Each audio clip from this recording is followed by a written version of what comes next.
성경 말씀 사도행전 2장 22절에서 26절까지 말씀 보겠습니다. 사도행전 2장 22절에서 26절 말씀 같이 보겠습니다. 사도행전 2장 22절에서 36절이네요. 한 절씩 같이 나눠서 읽도록 하겠습니다. 제가 먼저 읽겠습니다. 사도행전 2장 22절입니다. 이스라엘 사람들아, 이 말을 들으라. 너희도 아는 바에 하나님께서 나사렛 예수로 큰 권능과 기사와 표적을 너희 가운데서 베푸사 너희 앞에서 그를 증거하셨느니라.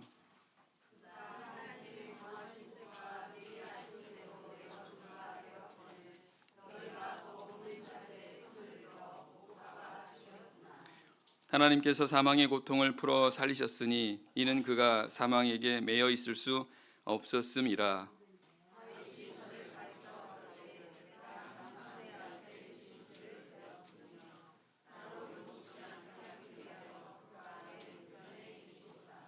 이러므로 내 마음이 기뻐하였고 내 입술도 즐거워하였으며 육체는 희망에 거하리니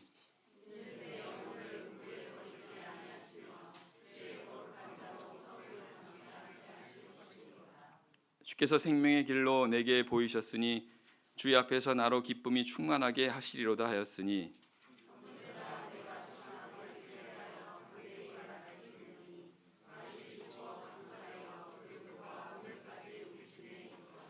그는 선지자라. 하나님이 이미 맹세하사 그 자손 중에서 한 사람을 그 위에 앉게 하리라 하심을 알고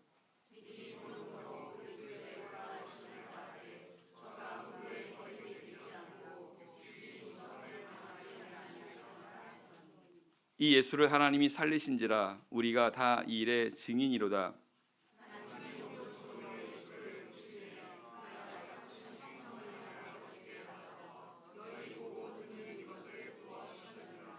다윗은 하늘에 올라가지 못하였으나 친히 말하여 가로되 주께서 내 주에게 말씀하시기를 내가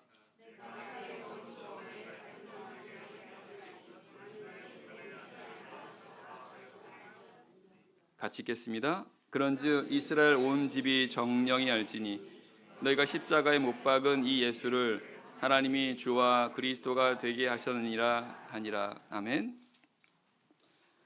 지난 시간 본문 앞에 있는 내용을 가지고 오순절의 성령이 강림한 그 내용을 통해서 베드로가 증거하는 내용을 살펴보았습니다. 오순절에 성령의 강림을 한 것은 하나님께서 구약 선지자를 통해서 이미 말씀하신 거였고 그 말씀대로 지금 오순절에 그런 성령이 임했다라고 하는 것을 베드로 사도가 이 백성들의 이스라엘 사람들에게 이렇게 증거하게 됩니다. 그래서 하나님께서 말세에 하나님의 영을 하나님의 종들에게 주셔서 그들이 하나님의 속한 자들이라는 것을 증거하시고 그들이 하나님께 속한 것 같은 삶을 살아가도록, 다시 말하면 하나님의 뜻을 행하는 그런 삶을 살아가도록 이렇게 성령을 주셨다라고 하는 말씀까지 보았습니다. 오늘 본문도 계속해서 그 성령이 강림하는 성령 강림에 대한 그런 의미와 그리고 하나님께서 이것을 통해서 주시는 그런 메시지를 또한 베드로 사도가 증거하고 있습니다. 하나하나 살펴보면서 같이 교훈을 얻도록 하겠습니다. 22절 말씀 제가 다시 읽겠습니다. 22절 이스라엘 사람들아, 이 말을 들으라. 너희도 아는 바에 하나님께서 나사렛 예수로 큰 권능과 기사와 표적을 너희 가운데서 베푸사 너희 앞에서 그를 증거하셨느니라. 베드로는 이스라엘 백성들에게 이 말을 들으라 라고 이렇게 외칩니다. 그러면서 하나님께서 나사렛 예수로 큰 권능과 기사와 표적을 그들에게 베푸셨고 이것을 통해서 그를 증거하셨다 이렇게 또한 증거하고 있습니다. 이 말은 하나님께서 예수 그리스도를 통해서 그 능력을 행하게 하셨다는 것입니다. 그리고 그것으로 인해서 예수 그리스도를 이스라엘 백성들에게 증거하신다는 겁니다. 즉 예수 그리스도가 바로 메시아라고 하는, 그리스도라고 하는, 구원자라고 하는 것을 증거하신다는 것입니다. 근데 그것을 어떻게 증거하셨다는 겁니까? 하나님께서 큰 권능과 그리고 기사와 표적을 통해서. 마가복음의 맨 마지막 말씀 보게 되면 이렇게 말씀합니다. 제자들이 나가 두루 전파할세 주께서 함께 역사하사 그 따르는 표적으로 말씀을 확실히 증거하셨다라고 증거합니다. 예수님의 제자들이 말씀을 증거할 때 표적이 따랐다는 겁니다. 즉 큰 권능과 이사와 기적이 따랐다는 겁니다. 그것은 이 제자들이 전하는 이 말씀을 확실히 증거했다. 즉 그들이 전하는 이 말씀이 참된 말씀이요 바로 구원의 그런 복음이라고 하는 것을 하나님께서 증거하셨다는 겁니다. 어떻게 증거하셨다는 겁니까? 그 표적을 통해서 하는 겁니다. 권능과 이적과 기사를 가지고 그것을 증거하셨다는 겁니다. 바로 오늘 22절의 말씀이 바로 그런 의미가 되는 것입니다. 하나님께서 예수를 증거하기 위해서 예수가 하나님이 보낸 참된 자라고 하는, 구원자라고 하는 이것을 증거하기 위해서 그 예수 그리스도를 통해서 큰 권능과 이적과 기사를 베풀게 하셨다는 것입니다. 우리 이 말씀을 보면 하나님께서는 바로 이와 같은 방식으로 증거하신다는 것을 알 수 있습니다. 하나님께서 능력을 베풀어 주셔서 참된 것, 하나님께서 구원을 위해서 세우신 참된 자를 증거하신다는 것입니다. 그래서 그 이후에도 보면 이제 교회가 세워지죠. 바로 사도교회 혹은 초대교회라고 말합니다. 그 교회를 통해서 많은 이적과 기사가 나타났던 것도 바로 하나님께서 그걸 통해서 증거하신다는 겁니다. 이 교회가, 그 사도교회가 바로 참된 하나님이 세우신 그런 교회라고 하는 것을 증거하셨다는 것입니다. 그건 오늘 우리 참예수교회도 마찬가지입니다. 하나님께서 마지막 때에 지난 시간 말씀드렸던 것처럼 하나님께서 말세에 하나님 영을 부으신다라고 말씀드렸습니다. 그래서 이른비 성령으로 세워진 교회가 초대교회고 그 위에 다시 한번 늦은비 성령, 한 번 더 마지막에 있는 이 늦은비 성령이 임하게 될 건데 그 늦은비 성령으로 세워진 교회가 하나님의 참된 교회이고 그 교회가 하나님의 참된 교회라는 것을 증거하기 위해서 하나님께서 능력을 베풀어 주신다는 것입니다. 그래서 실제로 우리 참예수 교회가 세워질 때 바로 이와 같은 하나님의 큰 능력과 기사의 이적이 나타났던 것도 많이 나타났던 것도 바로 그런 이유라는 겁니다. 놀라운 것은 이 참예수 교회가 세워지는 곳곳마다 한국이든 중국이든 아프리카든 이 참예수 교회가 세워지는 그곳에서는 항상 이런 기사와 이적이 따랐다라는 것입니다. 이 교회가 세워질 때요. 그래서 우리 참예수 교회도 초창기에는 굉장히 많은 하나님의 능력이 많이 나타났습니다. 그래서 능력의 하나님의 성령 역사가 계속 나타나고 많이 나타나니까 예배일지에다 기록을 하는 겁니다. 그날 있었던 기사 이적들 이런 것들이죠.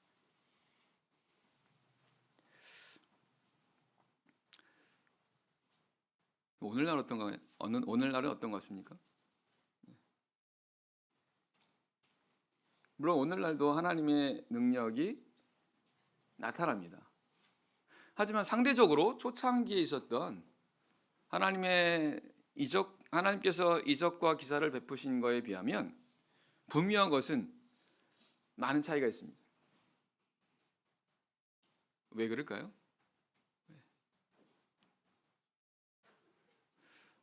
우리는 그저 하나님 말씀을 통해서 생각해 볼 뿐입니다. 성경에 보면 예수님께서 성경에 이렇게 말씀하십니다.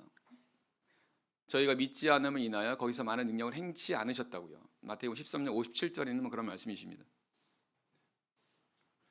저희가 믿지 아니함을 인하여 큰 권능을 나타내지 않았다. 그러면 그 말씀 보면 하나님께서 역사하시는 것은 믿음을 통해서라는 거죠. 사실 그렇습니다. 성경에서 이런 큰 능력이 나타난 것은 믿음 안에서, 또 예수님께서 실제 역사하신 것도 믿음 안에서 역사하지 않습니까? 믿음을 보시고요. 그럼 하나님의 이 능력이 나타나는 것은, 하나님께서 능력을 행하시는 것은 이 믿음을 통해서 된다라는 것을 알 수 있습니다. 누가복음 18장에 보면 예수님께서 기도할 때 항상 기도하고 낭망치 말아야 될 것을 말씀하시면서 이제 과부가 불의한 재판관에 계속 기도하는 내용이, 계속 구하는 내용이 나오지 않습니까? 그러면서 하나님께서 하물며 하나님께서 택하신 자들의 밤낮 하나님께 부르짖는 것을 듣지 않으시냐라고 말씀하시면서 끝에 하신 말씀이 그러나 인자가 올 때 세상에서 믿음을 보겠느냐라고 말씀하십니다. 인자가 올 때 세상에서 믿음을 보겠느냐. 예수님께서 오실 때쯤 이제 마지막이 되는 거죠. 그때 세상에서 믿음을 보겠느냐라는 이 말씀 보면 믿음을 찾아보기가 어렵다라는 뜻이겠죠. 그런 이유라면 믿음이 약해지고 그런 어떤 진실된 그리고 순전한 그런 믿음이 차이가 있다면 그런 이유로 인해서 하나님의 능력과 기사회적이 이렇게 차이가 있을 수도 있습니다. 근데 보면 분명한 것은 이 시대와 그 시대를 보면, 그러니까 참여수의 초창기 때와 지금의 삶을 보면 분명히 어떤 여러 가지 면에서 차이가 분명히 있다는 것을 알게 됩니다. 제가 말씀드리는 것은 어떤 외적인 환경입니다. 외적인 상황인 거죠. 얼마 전에 우리 선교 세미나를 했습니다. 캄보디아에서 6년 동안 이제 사역하셨던 분을 초빙해가지고 그곳에서 교회가 어떻게 세워지고 또 그 교회가 어떻게 성장했는지를 이제 들었습니다. 그 내용을 보면 사람들이 굉장히 단순하다는 것을 알게 됩니다. 거기서 사역하셨던 이 목사님도 여러 번 얘기를 합니다. 그 캄보디아 사람들이 단순하다는 겁니다. 그러니까 단순하게 생각을 하고 그래서 순수하게 받아들인다는 거예요. 그래서 이제 예수님을 믿게 될 때 어떤 어려움이 생기면 기도하라는 겁니다. 기도하라고 가르친다는 거예요. 계속해서 오랫동안 기도하면 하나님께서 도와주실 거다라는 그런 것을 이제 가르친다는 겁니다. 그러면 이제 사람들이 단순한 마음으로 그걸 받아들인다는 거예요. 그래서 그런 어려움이 생기면 정말 기도한다는 겁니다. 그러면서 여러 가지 간증들을 얘기해 주셨는데, 뭐 예를 들면 이 캄보디아에 코브라가 많대요. 코브라가 뱀이죠, 뱀. 이제 우리 믿은 지 얼마 안 된 형제 그 신도 가정 안에 일주일 사이로 아버지가 물리고 그 다음에 또 아들이 물렸어요. 일반적인 상황에서는 그런 가운데는 이렇게 치료하지 않으면 며칠 이내에 죽는다라고 말합니다. 그 독이 워낙 강해가지고. 근데 이들이 이제 뱀한테 물렸을 때, 코브라한테 물렸을 때 이제 연락을 한 거예요. 이렇게 됐다고요. 그러니까 기도해달라고 부탁한 겁니다. 자기들도 이제 같이 이렇게 모여서 가족들이 함께 모여서 금식하면서 기도했다는 것입니다. 그리고 그것을 다른 성도들은 달려서 기도했다는 겁니다. 근데 며칠 뒤로 이제 그게 낫다는 거예요.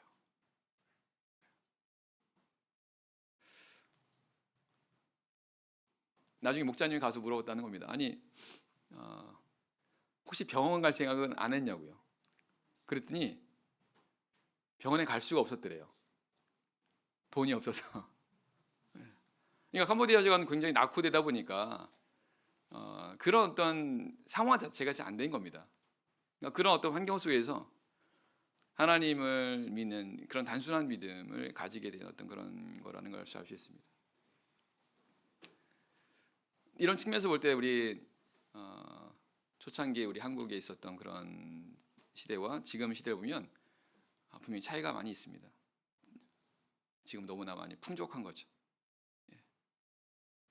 어쩌면 이런 것들이 우리로 하여금 단순한 하나님에 대한 믿음을 갖는데 장애가 될 수도 있다는 것을 생각해 볼 수 있습니다. 그냥 분명한 것은 하나님은 믿음을 통해서 역사하신다는 사실입니다. 그냥 그걸 증거하시는 거니까요.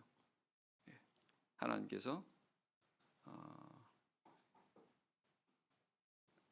진실되게 구하는 자들에게 그 참된 믿음을 가진 그런 자들에게 그것이 그것을 통해서 하나님께 역사하신다는 것을 하나님이 보여주신다는 것입니다. 그래서 어쩌면 우리는 다시 한번 이 믿음이라고 하는 부분을 생각해 볼 수 있습니다. 시대가 이러니까 자연스럽게 이렇게 사람들이 행하는 모습을 우리가 영향을 받아서 할 수도 있습니다. 하지만 성경 말씀하십니다. 너희는 이 세대를 본받지 말고 마음을 새롭게 함으로 변화를 받아서 하나님이 선하시고 기뻐하시고 온전한 뜻이 무엇인가 분별하도록 하라. 23절입니다. 23절 그가 하나님의 정하신 뜻과 미리 아신 대로 내어준 바 되었거늘 너희가 법 없는 자들의 손을 빌어 못 박아 죽였으나 하나님께서 사망의 고통을 풀어 살리셨으니 이는 그가 사망에게 매여 있을 수 없었음이라. 성경은 예수님께서 십자가에 못 박힌 것이 법 없는 자들을 통해서라고 말씀합니다. 법 없는 자들이라는 것은 결국 죄인들입니다. 법 없어도 사는 그런 의미가 아니라 법이 없는 자들입니다. 법을 무시하는 자들인 거죠. 결국 하나님의 법을 무시하는 바로 죄인들입니다. 실제 예수님께서 십자가에 못 박히실 때 바로 그런 사람들에서 이렇게 죽임을 당하지 않습니까? 근데 오늘 본문에 보면 그 예수님께서 이와 같이 죽게 된 것이 즉 무법한 자들에 의해서 못 박아 죽게 된 것이 하나님의 정하신 뜻에 의해서 그리고 또한 하나님께서 내어주신 것에 따른 것이라고 말씀하십니다. 예수님께서 이와 같은 자들에 의해서 십자가에 못 박혀 죽게 된 것이 하나님이 정하신 뜻이라는 겁니다. 그리고 하나님께서 그 정하신 뜻에 따라서 내어주었다는 것입니다. 사실 예수님은 죄가 없으시잖아요. 그렇죠? 근데 하나님은 그런 죄가 없는 예수 그리스도를 이렇게 죄가 있는 사람들에게 내어주었다는 것입니다. 결국 예수님께서 그런 자들에 의해서 죽임을 당했다라는 것입니다. 자, 우리가 여기서 알 수 있는 것은 그 하나님께서 그 모든 것이 바로 하나님의 이런 정하신 뜻 그리고 하나님의 이런 허락하신 가운데서 이루어졌다는 것을 알게 됩니다. 성경 하나님을 가리켜 하나님 천지의 주제라고 말씀하십니다. 천지의 주제라는 건 주인이라는 겁니다.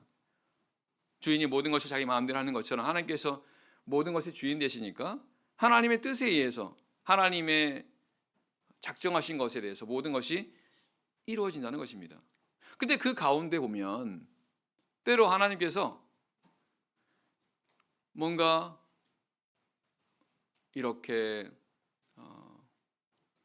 의로운 자를 불의한 자에게 내어주는 이런 상황도 생긴다는 것을 알 수 있습니다. 실제 우리가 살아가다 보면 우리 성도들도 때로 억울한 일을 당할 수 있습니다. 내가 잘못한 게 없는데 근데 어떤 사람들에 의해서 우리가 억울한 일을 당하기도 하고 또한 내가 손해를 보는 경우도 있고 실제 우리가 그런 삶을 살아가지 않습니까? 근데 그때 우리가 생각해야 될 것은 하나님의 허락하심이 없으면 이런 것들이 이루어질 수 없다라는 것입니다. 예수님은 참새 한 마리도 하나님 허락하심이 없으면 땅에 떨어지지 않는다라고 말씀하시는 겁니다. 하나님 허락하심이 있기 때문에 가능하다는 것입니다. 그럼 하나님께서 왜 그와 같은 상황을 허락하시는 겁니까? 24절 말씀 보면 하나님께서 사망의 고통을 풀어 살리셨으니 이는 그가 사망에게 매여 있을 수 없었음이라.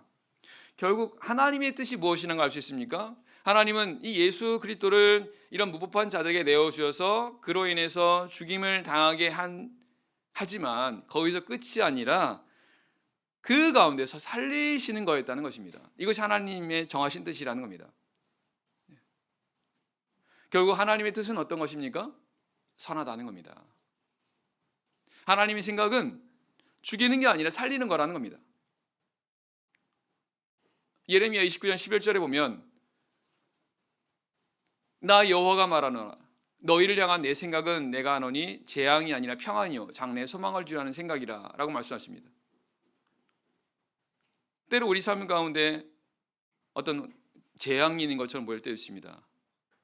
하지만 말씀드린 것처럼 모든 상황은 하나님이 허락하신 가운데 있습니다. 그럼 하나님께서 허락하신 이유는 재앙을 주려고 하는 게 아니라는 겁니다. 평안을 주려고 하신다는 거예요. 그로 인해서 장래 소망을 갖도록 하기 위한 하나님의 뜻이라고 말씀하십니다. 하나님께서는 그것을 바로 예수 그리스도를 통해서 우리에게 이렇게 보여주셨다는 것입니다. 그래서 하나님께서 이 죽은 자, 그들의 무법한 자들에서 죽임을 당한 예수 그리스도를 살리셨다는 겁니다. 그것을 성경은 사망의 고통을 풀어 살리셨다 이렇게 말씀하시는 거예요. 사망의 고통에서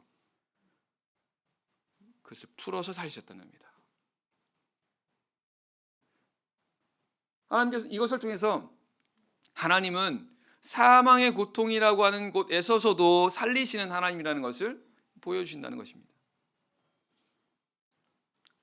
때로 우리 성도들이 정말 원하지 않는 그런 상황을 만날 수 있습니다. 정말 절망적인 상황도 우리가 경험할 수 있는 것입니다.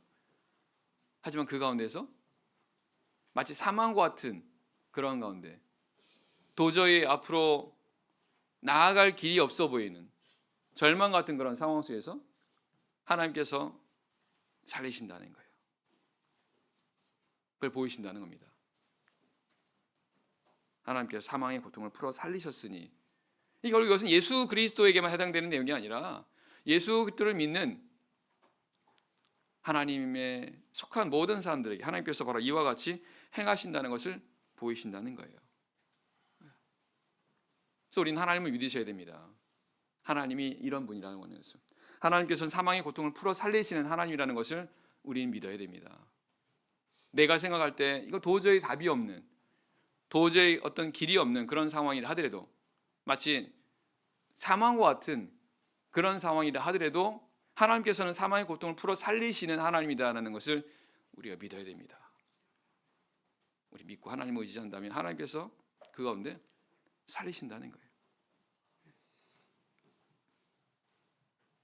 그래서 고린도서 1장 8절 이하에서 바울 사도가 형제들에게 말합니다. 형제들아, 우리가 아시아에서 당한 환난을 너희가 알지 못하기를 원치 아니하노니 힘에 지나도록 심한 고생을 받아 살 소망까지 끊어지고 우리 마음이 사형 선고를 받은 줄 알았으니, 바울도 그런 상황을 겪었다는 겁니다.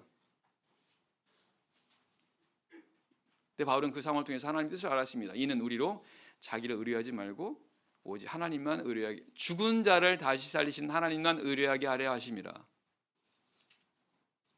그런 하나님 뜻이었다는 것을 안 거죠. 그러면서 그가 이같이 큰 사망에서 우리를 건지셨고 또한 건지시리라. 또한 이후에라도 건지시기를 그를 의지하여 바라노라 라고 증거했습니다.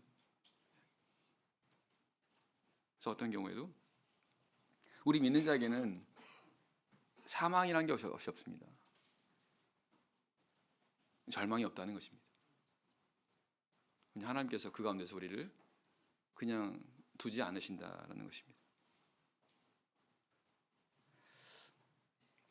25절입니다. 25절에서 29절 말씀 제가 다시 읽겠습니다. 25절. 다윗이 저를 가리켜 가로되 내가 항상 내 앞에 계신 줄을 배웠으며 나를 요동치 않게 하기 위하여 그가 내 우편에 계시도다. 이러므로 내 마음이 기뻐하였고 내 입술도 즐거워하였으며 육체는 희망에 거하리니 이는 내 영혼을 음부에 버리지 아니하시며 주의 거룩한 자로 썩임을 당치 않게 하실 것이미로다. 주께서 생명의 길로 내게 보이셨으니 주의 앞에서 나로 기쁨이 충만하게 하시리로다 했으니 29절까지요.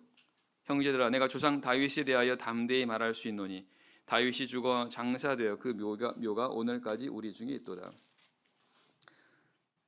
베드로는 그 예수님의 이런 부활에 대해서 죽었던 예수 그리스도를 하나님께서 살리셨다라고 하는 그 말씀을 증거하면서 다윗을 이야기합니다. 다윗. 구약의 인물이죠. 그래서 25절 이하에는 다윗이 시편에 기록한 그런 내용입니다. 베드로가 바로 그 말씀을 인용하는 겁니다. 시편 16편 8절 이하에 있는 이 말씀을 베드로가 그대로 인용하는 것입니다. 그럼 왜 그런 것입니까? 다윗이 말한 그 내용이 바로 지금 예수 그리스도의 부활에 대해서 말하고 있다라는 것입니다. 그래서 25절에서 다윗이 저를 가리켜 가로되 내가 항상 내 앞에 계신 줄을 배웠으며, 여기서 말하는 나는 다윗을 말하는 게 아닙니다. 그리스도를 가리킨다는 것입니다. 다윗이 그리스도에 대해서 증거하는 내용이라는 겁니다. 이 내용이 시편 16편 8절 이하에 있고 베드로가 그것을 그대로 인용하고 있다는 것입니다. 다윗이 그 그리스도의 부활에 관한 이렇게 말하면서 어떤 내용이에요? 내가 항상 내 앞에 계신 줄을 배웠으며 나를 요동치 않게 하기 위해 그가 내 우편에 계시도다. 이러므로 내 마음이 기뻐했고 내 입술도 즐거워하였으며 라는 것은 이 그리스도가 즐거워하는 겁니다. 왜? 항상 하나님께서 계시니까. 하나님께서 항상 계시니까 그 가운데 항상 기쁘고 즐겁다라는 것입니다. 어느 상황을 가리킨다고요? 이것이요? 바로 부활이라는 거예요. 부활. 이 부활을 한다는 게 어떤 거라는 겁니까? 부활은 죽었다가 다시 살아나는 거지 않습니까? 그래서 죽음에서 다시금 살아남으로 이제 더 이상 죽음이 없는 그런 상황을 하나님께서 항상 함께하는 그런 상황이라고 증거합니다. 그러니 항상 하나님께서 함께하다 보니 항상 기쁘고 즐겁다는 거예요.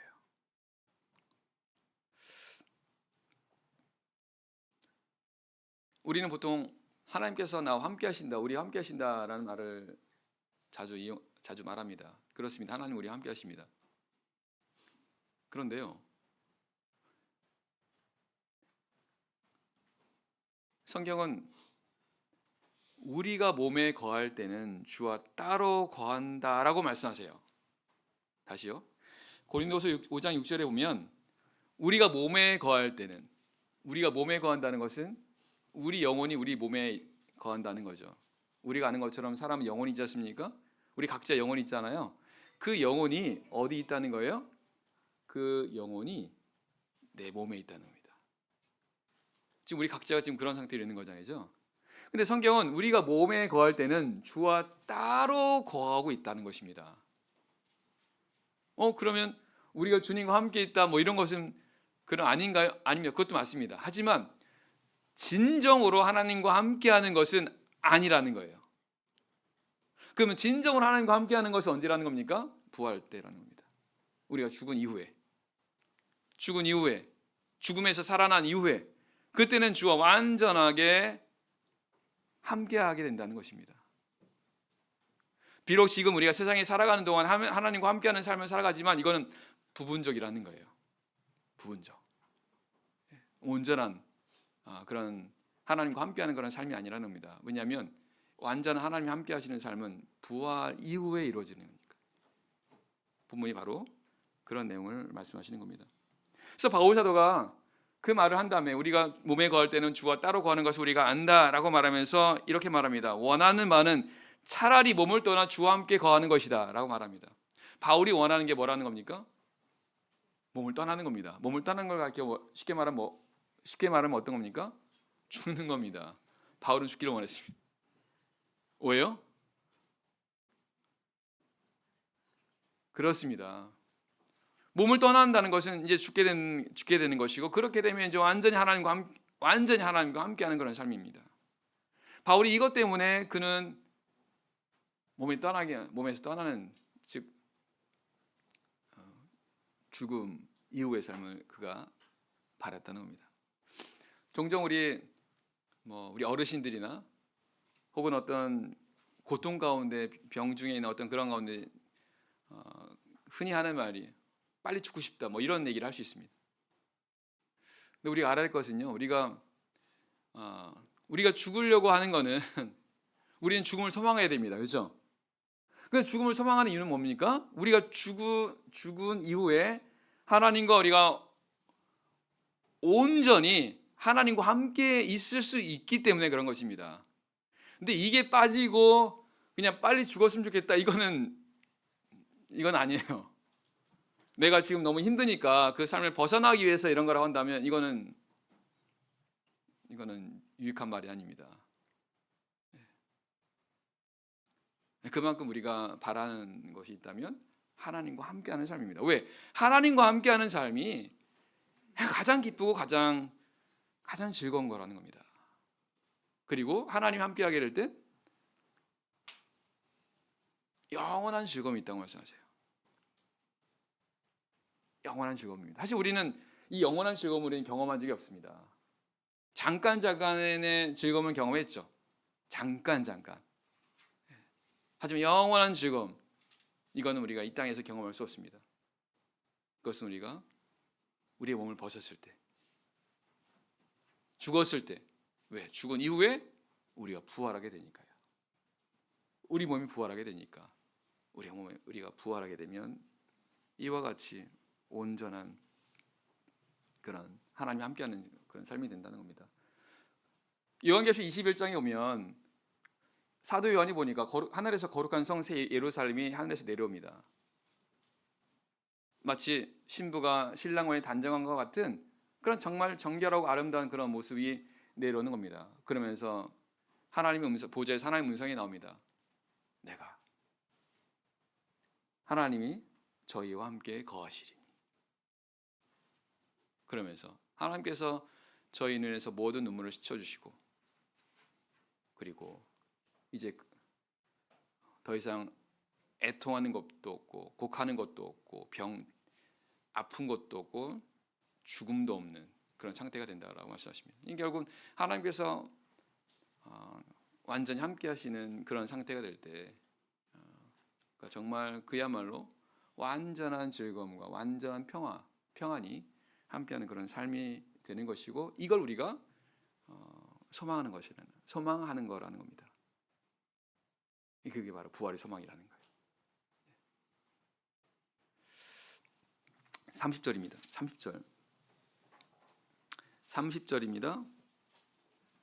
30절, 그는 선지자라 하나님이 이미 맹세하사 그 자손 중에서 한 사람을 그 위에 앉게 하리라 하심을 알고 미리 보는 거로 그리스도의 부활하심을 말하되 저가 음부에 버림이 되지 않고 육신이 썩음을 당하지 아니하시려 하더니 이 예수를 하나님이 살리신지라 우리가 다 이래 증인이로다. 성경은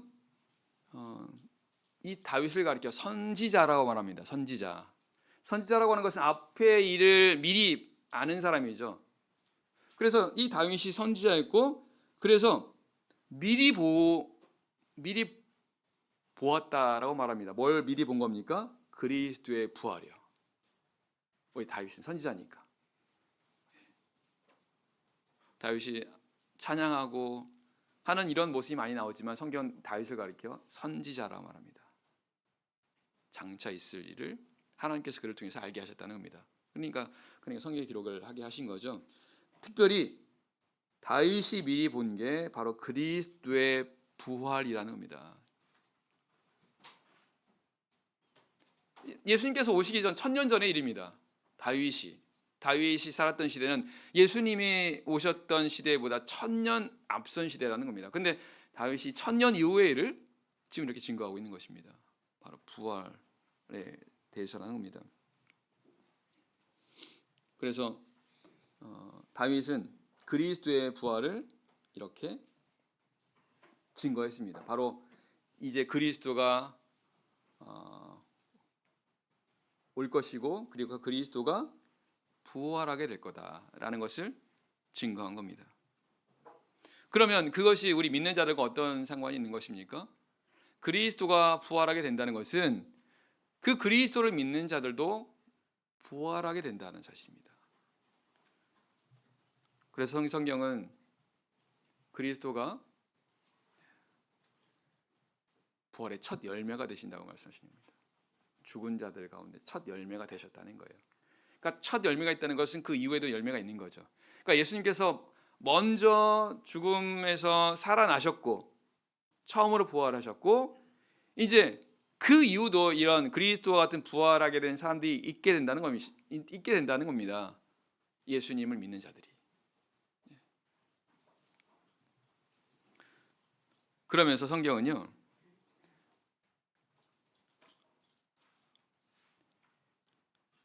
이 부활이 하나님께서 약속하신 것이다 이렇게 말씀하세요.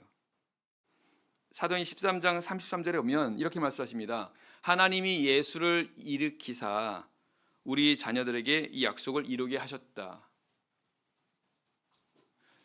하나님께서 예수님을 일으켜 예수 그리스도를 죽음에서 살리셨습니다. 그리고 이걸 통해서 약속을 이루셨다는 겁니다. 그럼 그것은 하나님께서 예수 그리스도를 부활시키기 전에 이미 하신 약속이 있다는 거죠. 그 약속이 뭐라는 겁니까? 부활의 약속이라는 겁니다. 누가 부활한다는 겁니까? 우리들도요. 우리 믿는 자들도. 우리 믿는 자들도 장차 부활하게 될 거라고 하는 것은, 죽었다가 죽음에서 다시금 살아나게 될 거라고 하는 것을 약속을 하셨는데, 이 약속이 이루어지게 된 것이 이제 바로 예수 그리스도께서 죽음에서 부활하신 이후로 이제 나타나게 된다는 겁니다. 그러니까 결국은 예수님께서 죽었다가 다시금 살아나게 된 이 사건은 이 일로 인해서 이제부터 이제 바로 하나님께서 부활시키신다라는 약속이 드디어 이제 성취가 된다는 것입니다. 왜냐하면 예수님께서 이렇게 먼저 부활하셨으니까요.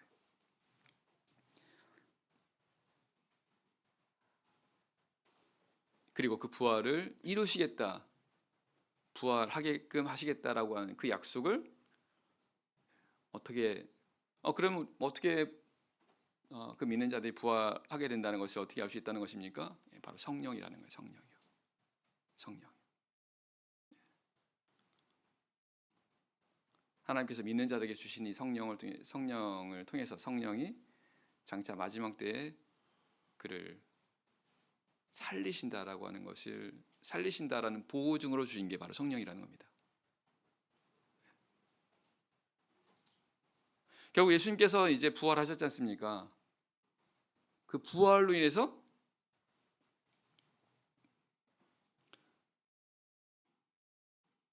부활하심으로 인해서 하나님께서 이제 내려주시는 게 바로 성령이라는 거예요. 그 내용이 33절입니다. 33절 말씀. 하나님의 오른손으로 예수를 높이시매 그가 약속하신 성령을 아버지께 받아서 너희 보고 듣는 이것을 부어주셨느니라.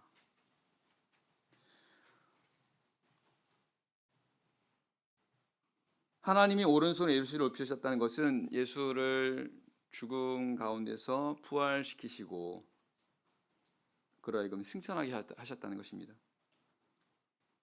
그렇게 했을 때 그가 약속하신 성령을, 하나님께서 약속하신 성령을 이제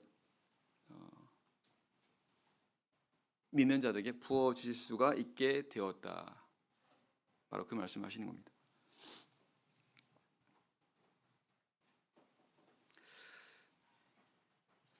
그래서요, 예수 그리스도의 부활이 너무너무 중요한 겁니다. 예수님 부활이요.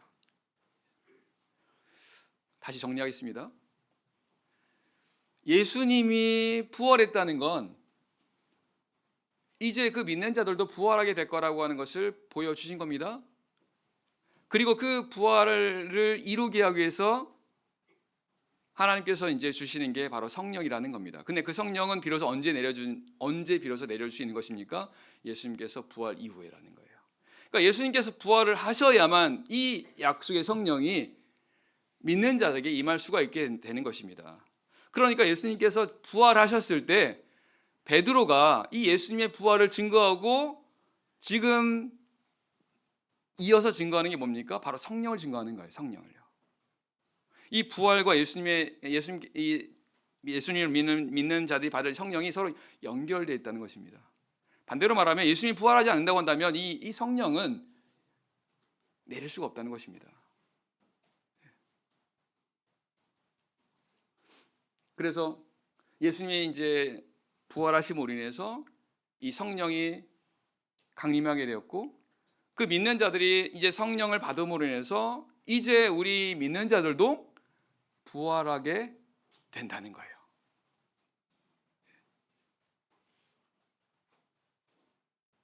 이것이 크고 기쁜 소식이라는 겁니다. 근데 또한 우리가 기억해야 될 것이 있습니다. 그러면 이 부활의 삶은 우리가 죽어서만 할 수 있는 거냐? 아니라는 겁니다.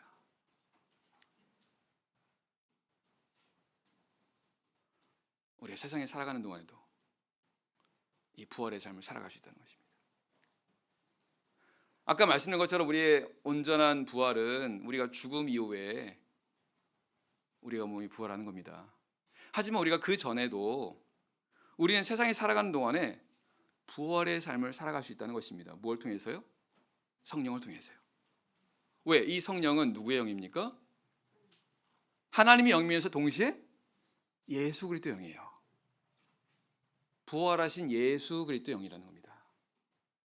그래서 부활하신 그리스도 영이 우리 안에 들어오면서 우리로 하여금 부활의 삶을 살아갈 수 있게 하신다는 거예요. 그 부활의 삶 어떤 겁니까? 아까 시편의 말씀 보니까 부활하게 될 때 하나님께서 함께 하시고, 하나님 함께 하시니까 늘 즐겁고 기쁜 그런 가운데라고 말씀하지 않습니까? 물론 우리가 세상에 살아가는 동안에 온전히 이와 같은 하나님 함께하는 그런 삶은 이루어지지 않으나 온전하지 못하지만 하지만 그럼에도 불구하고 하나님이 함께하는 삶을 살아갈 수 있다는 것입니다. 그 바로 부활의 삶이라는 거예요.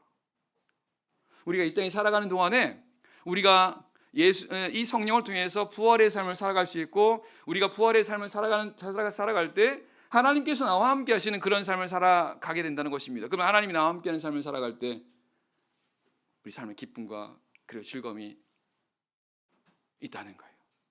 그럼 우리가 어떻게 부활의 삶을 살아가는 겁니까? 부활이 뭐예요? 죽었다가 다시 살아나는 겁니다. 그럼 부활이 있기 위해서는 반드시 뭐가 먼저 선행되어야 되는 겁니까? 죽음이에요. 그래서 성경은 우리 자신을 가리켜 우리 스스로를 죽이라고 말하는 겁니다. 이게 바로 십자가의 삶이에요. 예수님 말씀하십니다. 누구든지 나를 따라오려든 자기를 부인하고 자기 십자가를 지고 나를 따라오라고 말씀하십니다. 예수님께서 왜 이런 십자가의 삶을 살라고 말씀하시는 걸까요? 십자가 져야, 십자가에 달려야, 십자가에서 죽어야 그 다음에 부활이 있다는 것입니다. 그럼 십자가의 삶이 뭐예요? 나를 죽이는 겁니다. 내 뜻대로 하지 않고, 내 욕심대로 하지 않고 하나님 말씀대로 순종하는 겁니다. 예수님의 십자가가 이거지 않습니까? 예수님도 그런 십자가를 지금 원하지 않았지만 이것이 하나님 뜻이라는 걸 알았고, 예수님은 죽기까지 그 십자가에 복종하지 않습니까? 결국 그 삶을 인해서 예수님이 부활하지 않습니까? 똑같이 우리들도 바로 그와 같은 그 십자가의 삶을 살아가는 겁니다. 나를 죽이는 겁니다. 하나님 뜻에. 그래서 내 뜻대로 하지 않고 하나님 뜻대로 살아가는 겁니다. 그럼 이런 삶을 살아가게 되면 이게 바로 죽음 이후에 부활의 삶을 경험하게 된다는 것입니다. 결국 우리가 하나님 말씀에 순종하는 그런 삶을 살아가는 게 십자가의 삶이라는 거예요. 그리고 그런 삶을 살아간 이후에는 바로 부활의 삶이 기다리고 있다는 것입니다. 문제는 우리가 이 하나님 말씀에 순종하는 게 우리 힘으로 안 되는 거잖아요. 그죠? 그래서 하나님께서 우리에게 주신 게 뭡니까? 그게 바로 성령이라는 겁니다. 성령이요. 성령을 주셔서 우리로 하여금 하나님께 순종할 수 있게 도와주신다는 겁니다. 그래서 이것이 다 연결되어 있다는 거예요. 예수님께서 부활하셨고 부활 이후의 삶을 살아가게 하셨는데 부활 이후 이 부활의 삶을 살아가기 위해서 살아가도록 우리에게 성령을 주셨다는 겁니다. 그리고 실제 우리는 이런 성령을 통해서 우리는 부활의 삶을 살아갈 수 있습니다. 하나님과 함께하는 그런 삶을 살아갈 수 있습니다. 세상에서 비록 우리가 힘들고 어렵고 고통의 그런 삶을 살지만 그런 가운데서도 우리는 즐거운 삶을 살 수 있다는 겁니다. 왜? 하나님이 함께 하시니까요. 이게 부활의 삶이라는 겁니다. 이 부활의 삶은 우리 자신을 십자가에 못 박을 때, 예수님께서 십자가에서 자신을 죽이셨을 때 결국은 이런 부활의 삶으로 사셨던 것처럼 오늘 우리들도 그런 삶을 살아갈 수 있습니다. 그래서 고린도 4장 10절 말씀에 이렇게 말씀합니다. 우리가 항상 예수 죽인 것을 몸에 짊어짐은 예수의 생명도 우리 몸에 나타나게 하려 함이라. 우리가 항상 예수 죽인 것을 몸에 짊어진다. 예수 죽인 게 뭐예요? 십자가지 않습니까? 바울은 말합니다. 우리 항상 십자가를 몸에 짊어진다는 겁니다. 왜? 그럴 때 예수의 생명도 우리 몸에 나타난다는 것입니다. 그래서 바울이 말합니다. 난 날마다 죽는다고요. 바울은 날마다 죽는다고 고백합니다. 날마다 십자가에 자기를 못 박는다는 겁니다. 바울이 왜 그랬습니까? 바로 그는 이 십자가의 삶 이후에 부활의 삶이 있다는 것을 그는 아는 겁니다. 그런 삶을 살 때 십자가에 못 박을 때 예수의 생명이 우리 안에 나타난다는 겁니다. 부활하신 예수 그리스도의 그런 생명이 우리 안에 나타난다는 거예요. 부활이 뭐라고요? 죽음에서 살아나는 겁니다. 죽음의 권세를 이기는 겁니다. 절망적인 그런 상황에서도 그것을 이길 수 있는 그런 힘과 능력, 이게 바로 부활이라는 겁니다. 그래서 오늘 우리 성령 받은 성도들은 부활하신 예수 그리스도의 영이 우리 안에 거하시면서 우리로 하여금 이런 사망에 매이지 않는 그런 삶을 살게 하신다는 거예요. 어떤 경우에도 낙심하지 않고 절망하지 않고 하나님께서 함께하는 그런 삶을 통해서 하나님 함께만 하면 아무 부족함이 없지 않습니까? 우리가 그와 같은 삶을 살아갈 수 있다는 것입니다. 하나님 이런 삶을 위해서 우리에게 성령을 약속하셨고 그 성령 우리에게 주신 거라는 겁니다. 그래서 우리가 해야 될 것은 이제 성령을 통해서 바로 이런 부활의 삶을 살아가는 겁니다. 하나님 말씀에 순종하는 삶을 살아갈수록 내가 힘써 하나님께 순종하는 삶을 살아갈수록 우리 안에 예수 그리스도의 생명이 더욱더 드러나게 될 것입니다. 이걸 다른 말로 말하면 성령 충만이라고 말하는 것입니다. 성령 충만한 겁니다.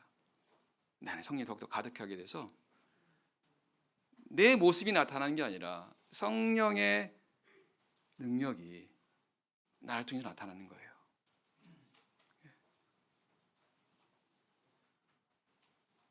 이건 오직 하나님의 능력을 통해서만 가능한 그런 일들입니다. 36절 말씀 보고 마치겠습니다. 36절입니다.